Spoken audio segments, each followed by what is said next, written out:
मेरे YouTube channel के सभी मित्रों, साथियों, सहयोगियों और ज्योतिष को जानने वाले ज्ञाता और जिज्ञासु सबको मेरा प्यार भरा नमस्कार।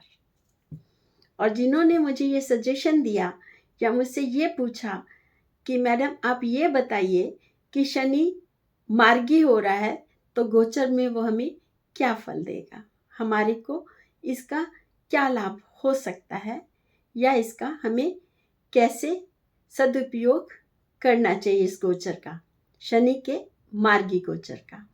जैसे कि हम सब जानते हैं कि 4 नवंबर को शनि वक्री से मार्गी हो रहा है। मैंने राहु के गोचर में आप लोगों को बताया था कि जब हमारे जीवन में या जब हम पत्री देखते हैं या हमें क्या फल मिलने वाला है तो गोचर का बहुत महत्व रहता है। गोचर का मतलब ये है कि जो हमारी दशा, अंतर्दशा या हमें क्या फल मिलने वाला है उन सब का जो समय निर्धारित करता है वो हमारा गोचर करता है। गोचर में 3 ही गोचर महत्वपूर्ण होते हैं क्योंकि ये लंबे समय तक अपनी एक राशि में रहते हैं, तो इस समय हम अच्छी सी प्लानिंग कर सकते हैं। जैसे शनि जो है 2.5 साल तक अभी कुंभ में रहेगा, अभी वो वक्री है और 4 नवंबर को वो मार्गी होगा। जब भी कोई क्रूर ग्रह होता है, शनि, मंगल, तो ये जब अपने गोचर में आते हैं तो इनका क्रूरता का जो स्वभाव है वो अधिक हो जाता है, मगर मार्गी होने पर भी ये अपना प्रभाव बहुत शुभ ग्रह के साथ बैठने और दशा अंतर्दशा के अच्छा होने पर निर्भर करता है। तो आज हम कर रहे हैं शनि का मार्गी होना किस जातक को, किस लगन वाले के लिए हमें जीवन में आगे क्या प्लान करनी चाहिए। क्योंकि जैसे ही राहु ने गुरु के साथ अपना संबंध छोड़कर गुरु की राशि मीन में आए तो यहाँ था कि वो अपनी मेष राशि में गुरु चंडाल योग को खत्म करके गुरु स्वच्छ और एकदम राहु के प्रभाव से अलग हो गया। अब शनि जो है वो अपनी ही मूल त्रिकोण राशि कुंभ में मार्गी हो रहा है। इस समय जो गोचर है हम उसको ये देखकर, क्योंकि यहाँ पर 2.5 साल तक रहेंगे, 25 तक रहेंगे शनि देवता कुंभ राशि में, तो हमें अपनी प्लान को कैसे करना चाहिए, महत्वपूर्ण ये प्रश्न है। गोचर को हम 2 ढंग से देखते हैं, चंद्र लगन से या लगन से। मैं लगन और चंद्र लगन दोनों को मिलाकर आप लोगों को बताने का करूंगी कि हम अपने जीवन में शनि के मार्गी होने और राहु की प्रवर्तन से और गुरु का मेष में रहने से हम अपने जीवन को कैसे प्लान करें, यहाँ अपने आने वाले समय का कैसे सदुपयोग करें। क्योंकि ज्योतिष हमारे को सिर्फ एक मार्गदर्शन करता है और उसके अलावा वो हमारे भाग्य को नहीं बदल सकता। हाँ, उस पीड़ा को, तीव्रता को या दर्द को थोड़ा वो हमें एक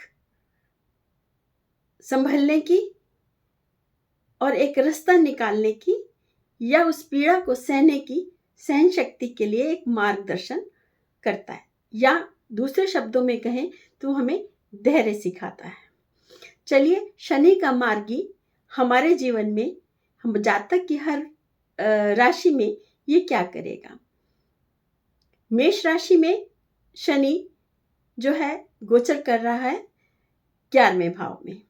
इस समय मेष राशि को, क्योंकि शनि कर्म का कारक है और फल देने का कारण है, हमारे कर्मों के फल को फलित करने का काम शनि करता है। जैसे राहु की बहुत बड़ी डिजायर, हमारी इच्छा या वर्तमान की इच्छाएं, हमारा राहु होता है। तो शनि क्या है, हमारे हर कर्म किए हुए का पूर्व या जो हमने वर्तमान में किए हैं उनको वो फल देने का या प्लान करने का कि हम अपने रास्ते पर ठीक से चले का एक मार्गदर्शन बताता है। जैसे शनि है मेष राशि का 11वें भाव में, 11वें भाव लाभ भाव होता है। इस समय मेष राशि वाले अपनी वो प्लानिंग, जो इच्छाएं उनकी पूरी रह गई थी कि मकान ले या कुछ व्यापार में थोड़ी उन्नति करें या कहीं घूमने जाएं या सोशल सर्कल को बढ़ाएं या ज़िंदगी का कोई वो फैसला जो उन्होंने बहुत सारे समय से वो रुका हुआ था, यहाँ शनि उनको ये अच्छे फल देगा। तो आप इस तरफ अपना जो भी लाभ का काम है या कुछ इच्छाएं जो आप अपनी पूर्ण करना चाहते थे, चाहे मकान की, घूमने की या व्यापार में उन्नति की या नौकरी में प्रमोशन की, अब आप अच्छे से कोशिश कर सकते हैं। मगर ध्यान रहे, मैं ये आपको बताऊं, खाली गोचर भी कुछ नहीं करेगा अगर दशा अंतरदशा का संबंध हमारे शुभ भाव से नहीं होगा। जैसे मेष राशि की अगर कोई 4th हाउस की दशा चल रही है और साथ में गोचर भी 11वें में है और वहाँ पर इनके मकान बनाने की इच्छा उनको सफलता दे सकती है। किसी भी गोचर को फलित होने के लिए हमें दशा अंतरदशा और प्रत्यंतर दशा को देखना बहुत ज़रूरी होगा। वृषभ राशि में जो शनि देवता आते हैं वो हमारे आते हैं दशम भाव में। दशम भाव हमारे कर्म भाव है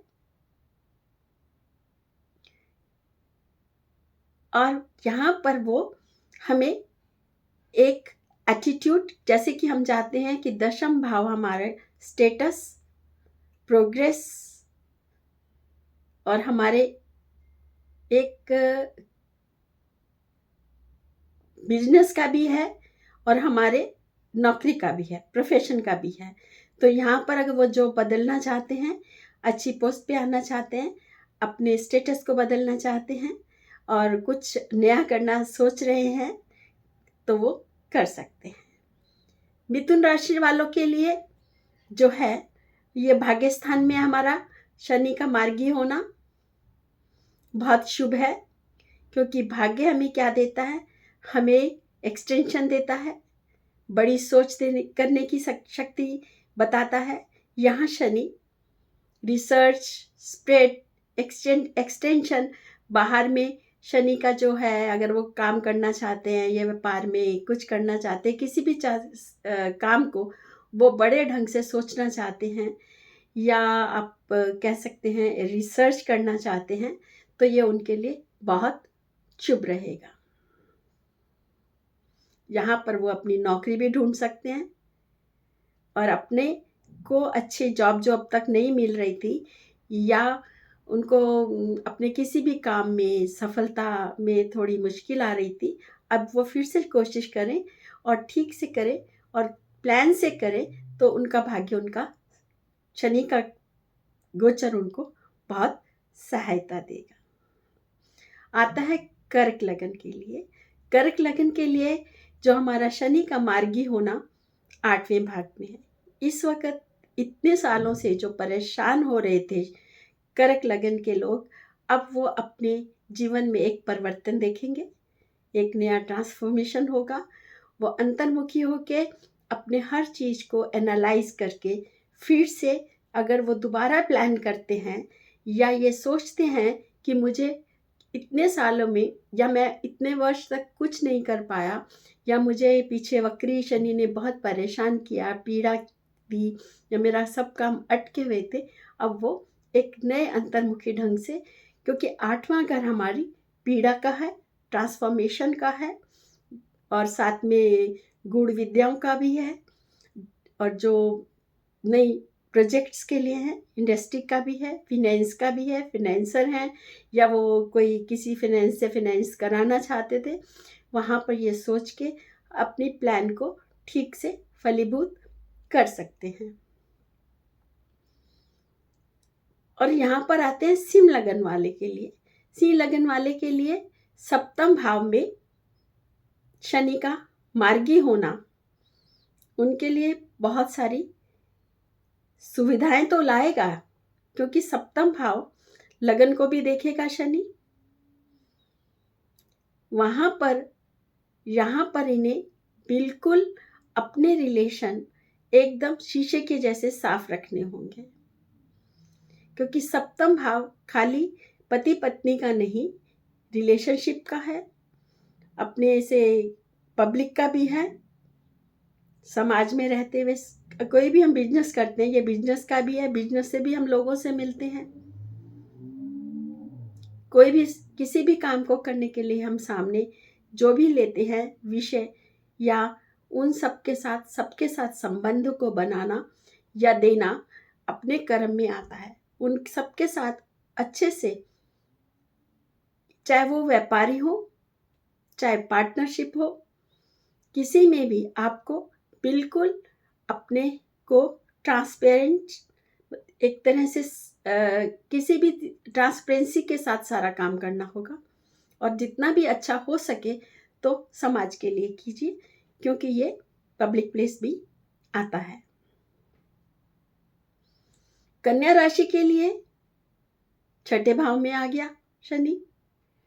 यहाँ पर शनि जहाँ पर कर्ज की मुक्ति भी दिला सकता है, कर्ज में भी, क्योंकि अगर सप्तम हमारा बिजनेस है तो छठा हमारा नौकरी का भी है, कर्ज का भी है, शत्रु का भी है और बीमारी का भी है। तो यहाँ पर शनि, बीमारी से आपको बचने के लिए अनुशासन चाहिए, डिसिप्लिन चाहिए, अपने को ध्यान रखना पड़ेगा। अपने हर साल अपनी जो चेकअप करानी होती है मेडिकल, वो करानी पड़ेगी, और अपने जिम का, योगा का ध्यान रखना पड़ेगा, क्योंकि ये बहुत ज़रूरी है उनके लिए। शनि का मार्गी होना, क्रूर होते तो काफ़ी कष्ट हुआ होगा उन्हें, तो आपको इन सब से बचने के लिए आपको अपने इन सब चीज़ों को बारी बारी सुलझा कर और अपने कर्म को ठीक करना होगा, यानी आपको अनुशासन में रहना होगा। सातवां तुला। तुला के लिए अच्छी खबर है, तुला में शनि उच्च का होता है, और तुला से जो शनि है का जो मार्गी होना पंचम भाव में होता है। ये संतान का होता है, इंटरटेनमेंट का होता है, क्रिएटिविटी का होता है। यहाँ पर वो अपने संतान के बारे में कुछ नया सोच सकते हैं, अच्छा सोच सकते हैं, और उनके लिए ये थोड़ा चेंजिंग भी होगा, और अपनी जिस भी काम में वो ज्ञान प्राप्ति का भी है तो वो कुछ नया सीख सकते हैं, नई नॉलेज ले सकते हैं, और कोई भी चीज़ उनको बच्चों से संबंधित सुख देने वाली होगी। उनको नया ट्रांसफॉर्मेशन, अपने घर से भी दूर जाके बच्चे पढ़ सकते हैं या कुछ नया कर सकते हैं। अब आता है वृश्चिक राशि। वृश्चिक राशि वालों के लिए जहाँ राहु कुछ अच्छा दे रहा है, वहाँ यहाँ पर शनि मार्गी उनको अपने कई जो परेशानियाँ थी उनसे भी निजात दे रहा है। इन्हें अपने बारे में चौथे भाव में आया, या भूमि, जायदाद या मकान खरीद सकते हैं, मगर ध्यान रहे यहाँ पर दशा, अंतरदशा, प्रत्यंतर दशा का होना और उनको देखना भी बहुत ज़रूरी है, क्योंकि यहाँ से शनि चौथे घर से दशम घर को, कर्म भाव को, और यहाँ से शनि छठे घर को, दोनों को देखेंगे, और यहाँ से शनि लगन को भी देखेंगे। तो वृश्चिक लगन वाले को अपने मनोभाव, घर को, मानसिक शांति को, और यहाँ पर उनमें एक तरह से आप कह सकते हैं प्रॉब्लम को जो आए पहले से पहचाने और उनको उनका ही समस्या का समाधान करें। यहाँ वो मकान खरीद सकते हैं, संपत्ति, उनका ज़मीन खरीद सकते हैं, जो उनका कोई इच्छा थी मकान बनाने की या व्यापारिक ऑर्गेनाइजेशन खोलने की, वो यहाँ पर खोल सकते हैं। मगर इन्हें सबसे पहले अपनी मानसिक स्थिति को स्थिर करना होगा और घरेलू विवादों को सुलझाकर आगे बढ़ना होगा। अब आती है धनु राशि। धनु राशि से जो शनि का मार्गी होना तीसरे भाव में आएगा। तीसरा भाव हमें पराक्रमी, अपने बहन भाई, सहज, इन सब का देता है। यहाँ पर उनसे अगर कोई प्रॉब्लम है तो बैठ के सुलझाइए और उनसे अगर हो सके अपनी जो अपूर्ण इच्छाएं थी, जैसे यहाँ पर पंचम भाव जटिक के सप्तम भाव, पंचम भाव और तृतीय भाव, इन सबको वो, क्योंकि यहाँ से वो पंचम भाव को भी देखेगा, भाग्य को भी देखेगा गोचर में। तृतीय से सप्तम भाग्य और तृतीय दृष्टि उनकी पंचम पे, तो उनको संतान प्राप्ति का जो सपना था वो पूरा कर सकते हैं। उनको संतान प्राप्ति हो सकती है, उनकी शादी हो जो शादी करना चाहते हैं उनकी शादी का सपना भी पूरा हो सकता है, उनका भाग्य बढ़ सकता है। और साथ ही साथ यहाँ से वो 7, 8, 9, 10, 12वें भाव को भी देखें तो विदेश के लिए भी वो यात्रा के लिए सोच सकते हैं। और जिनका अपने वीज़ा लेना चाह रहे थे या वीज़ा का काम या कोई भी गवर्नमेंट डॉक्यूमेंटेशन का काम रुका था, वो उनको पूरा कर सकते हैं। अब हमारे चलते हैं मकर राशि। मकर राशि का के लिए जो ये शनि का वक्री से हटकर मार्गी होना दूसरे घर में है। दूसरा घर जैसे हम जानते हैं कि हमारा कुटुंब, संचित धन, व्यापार, पारिवारिक व्यापार, इन सब में इनको बहुत लाभ मिल सकता है। तो अपने कुटुंब का ध्यान रखिए, अपने व्यापार को बढ़ाइए, अपने संपत्ति को के बारे में अच्छे से सोचिए, प्लान करिए। आपको शनि आपके भाग्य में दशा अंतर्दशा के अंतर्गत ही आपको ये फल मिलने वाले हैं। तो मकर राशि के लिए धन संचय के लिए, धन प्लानिंग के लिए जो भी उन्होंने अपनी जो प्लान बनाई है उसको यहाँ पर वो पूरा कर सकते हैं। यहाँ मकान में लिए अपने कुटुंब के लिए कुछ अच्छा सोच सकते हैं, अपने परिवार की जिम्मेवारियों को बहुत अच्छे से निभा सकते हैं। अब आई हमारी कुंभ राशि। कुंभ राशि में शनि स्वयं ही बैठे हैं लगन में। यहाँ पे वो अपने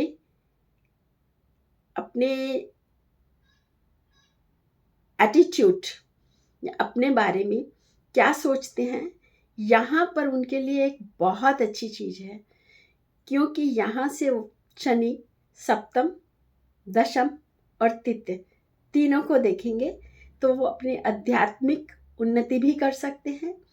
अपने किसी प्रोफेशन में, जिस प्रोफेशन में हैं उस प्रोफेशन को वो बहुत बड़ा बना सकते हैं। अगर इसमें सप्तम में अपने पार्टनरशिप के साथ या अपने संबंधी या जो जिनसे पब्लिक डीलिंग अच्छी हो सकती है, वहाँ से अपने संबंधों को बढ़ाकर अपने काम को, अपनी अध्यात्म को दृष्टि से उन्नति कर सकते हैं।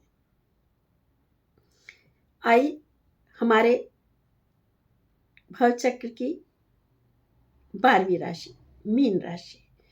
मैं मीन राशि को बहुत पसंद करती हूँ क्योंकि एक तो गुरु की राशि है, आजकल तुम्हारा राहु का गोचर भी यहाँ आया हुआ है। यहाँ से शनि पहुँच गया मीन राशि के 12वें भाव में। 12वां भाव वह भाव ही नहीं, एक परिवर्तन का भाव भी है। अध्यात्म का तो डीप अध्यात्म तो है ही है, मोक्ष का तो है ही है। यहाँ पर अगर मीन राशि वाले या मीन चंद्रमा वाले शनि की सबसे खूबसूरत चीज कर्मों पे ध्यान देना समझ जाएंगे तो वो अपने अध्यात्म को बहुत अच्छा कर सकते हैं।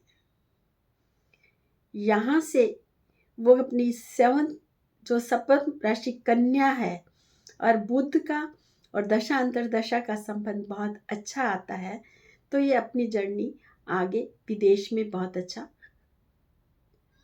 शनि उनको देने वाला है। इसलिए मैं इन राशि वालों को ये सजेशन करूँगी कि आप, क्योंकि इनके लगन में राहु है, द्वितीय में गुरु है और 12वें में शनि है, एक अनुशासित जीवन। राहु के लिए हमारे शास्त्रों में कहा गया है कि अगर राहु को साधना है तो अपने सांसों को साधें।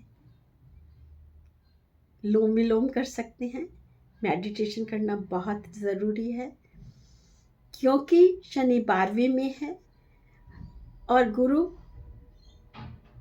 दूसरे में, तो शनि गुरु को भी दृष्टि दे रहा है।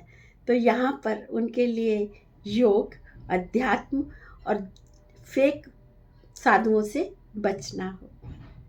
धन्यवाद। आशा करती हूँ आपको मेरा ये वीडियो पसंद आया होगा। अगर पसंद आया हो तो सब्सक्राइब कीजिए और मुझे सजेशन दीजिए कि आप आगे क्या देखना चाहेंगे। राम राम, राधे राधे। मैं ज्योतिष आचार्य राज अरोड़ा, हम और हमारे गृह में आप सबका एक बार फिर से स्वागत करती हूँ। धन्यवाद करती हूँ।